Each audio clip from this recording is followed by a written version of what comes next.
way to add flavour or uniqueness to the melody you're singing is to change the rhythm of the melody. You can change the rhythm of the melody by altering the note values within it. For example, you could hold the shorter notes for longer and the longer notes could be cut shorter.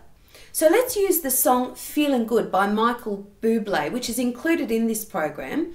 Okay, so the opening phrase goes like this. Birds flying high, you know how I feel. All right? So if I wanted to change the rhythm of that melody slightly, I could hold some words or notes for longer and then cut some of the other words shorter, like this. Birds flying high, you know how I feel.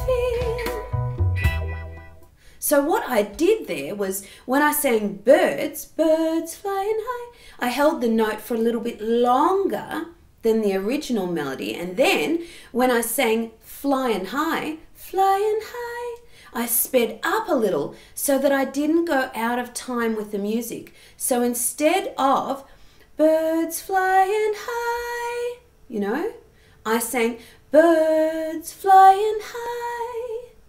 Now, when you do this, and when you play around with the rhythm, much like when you play around with the melody, you've got to take at least these two things into consideration. Number one, timing. So if I held all the notes for longer, all of them, I'd go out of time with the music and it would sound something like this.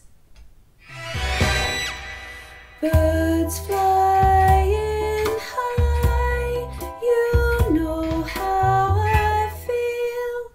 Okay? Notice how after a short while, the music went ahead of me and what I was singing wasn't matching the accompaniment. This is because I was going slower, but the music was still going at the normal speed. Therefore, I was behind where I should have been.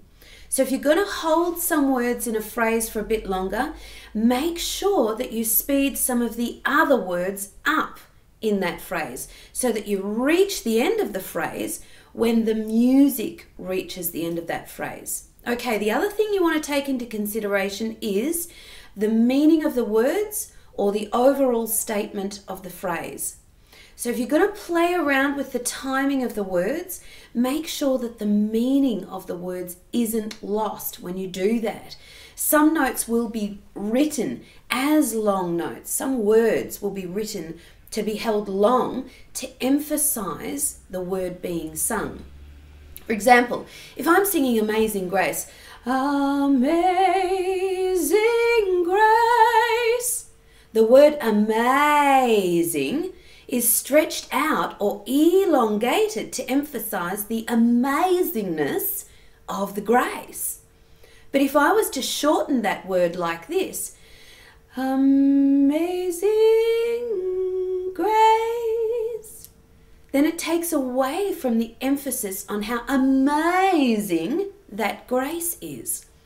Another tip is to say the words you're singing and take notice of how you say those words in order to emphasize their meaning. If you had a word that you could say with more emphasis by drawing it out or elongating it, then it's probably a good word to play around with and elongate while you're singing too.